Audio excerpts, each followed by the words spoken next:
Сәлем достар, Африкада өмір үшін күрес 1 минутқа да тоқтамайды. Мұндағы жануарлар өте қатал. Бүгінгі айтылатын 7 жануар, солардың ішіндегі ең қауіптісі. Сахарада планетадағы ең қауіпті шаян, сары шөлді шаян мекендейді. Түнде ол өрмекшілер мен жәндіктерге шабуыл жасап, азығын аулайды. Жыртқыш қолымен ұстап алып, шаян оны бірден ең күшті токсинмен өлтіреді. 10 сантиметрлік шөл тұрғынының уы әлемдегі ең улы жыландардың бірі, капс кобрасының уынан 3 есе тиімді. Бақытымызға орай, дені сау ересек адамды өлтіру үшін уының мөлшері жеткіліксіз. Тістеудің әдеттегі салдары қатты қызба және қан қысымы. Бірақ сары шаянның шағуы бірнеше минут ішінде балалар, қарттар мен жүрек ауруы бар адамдарды өлтіреді. Анафилактикалық шок, инсульт және өкпе ісінуі жиі кездеседі. Салмағы 250 килограммға жететін африкалық арыстан өте жақсы аңшы болып саналады. Әлеуметтік жануарлар ретінде арыстандар жабайы аңдар, зебралар, буйволдарды аулайды. Аштық кезеңінде арыстандар көшбасшысының қолдауымен жас пілге, жирафқа және тіпті бегемотқа шабуыл жасай алады. Олар адамдарды азық ретінде санамайды, бірақ ауыл маңындағы шаруаларға шабуылдаған сәттерде кездеседі.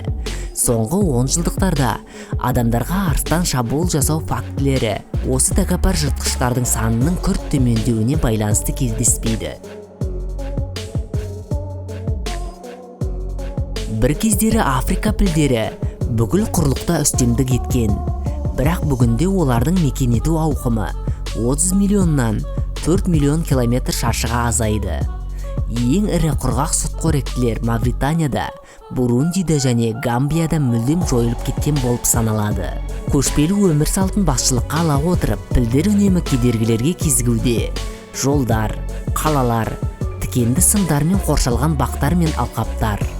Әдетте пілдер адамдарға қауіп төндірмейді, бірақ бірнеше кездесулерден кейін олар жағымсыз тәжірибені жаттап алады және адамдарға келесі кездесулерде шабуыл жасай алады. Салмағы 7 тонна болатын 3 метрлік алып піл қоршаулар мен саятшыларды қирата алады. Адам тіпті 200 килограммды оңай көтеретін тұмсығына қарсы тұра алмайды. Ересек африкалық қара буйволдың салмағы 1 тоннаға, ал биіктігі 2 метрге жетеді.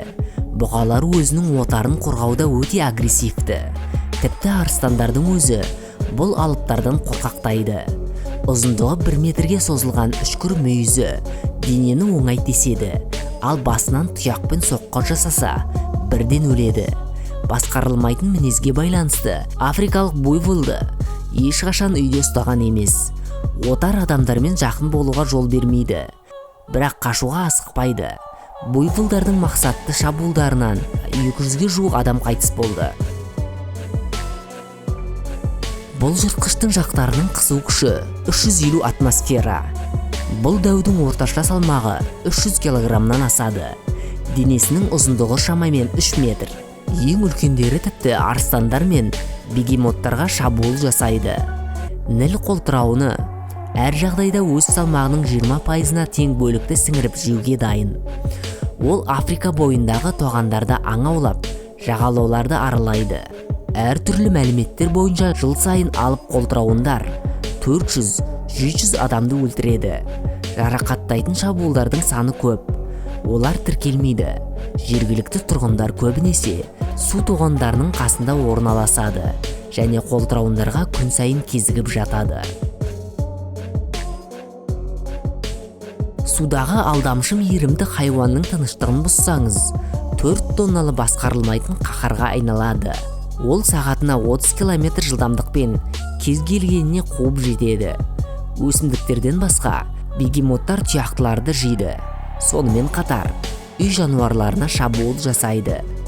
Ашулы еркек немесе өзінің ұрпағын қорғаған ұрғашы гиппопотамға кезігу адам үшін қауіпті. Олар жай кетіп қалмайды. Жауды жойып, денесін қорқынышты тұмсықпен тесуге немесе тапап тастауға тырысады. Жыл сайын оның шабуылдарынан шамамен 1000 адам қайтыс болады. Бұл арыстандардың, буйволдар мен барыстардың шабуылынан артық. Африкадағы ең үлкен улы жылан ұзындығы 3,5 метрге жетіп, сағатына 14 шақырыммен қозғалады. Мамбалар оңай ашуланады және мүлдем қорықпайды. Олар адамдарға шабуыл жасайды. Олардың әрқайсысы жәбірленушінің қанына өлімге әкелетін токсиндердің жаңа бөлігін енгізеді. Жара тез ісіп кетеді. Бірнеше минуттан кейін құсу мен диарея басталады. Содан кейін паралич пен тұншығу пайда болады. Тістегеннен кейін бірден қабылданатын антидот ауруды өлімнен құтқарады. Өкінішке орай, антидот Африкадағы көптеген адамдар үшін қол жетімді емес. Әртүрлі деректерге сүйенсек, жыланның шағуынан жыл сайын 7000-нан 12000 адам қайтыс болады.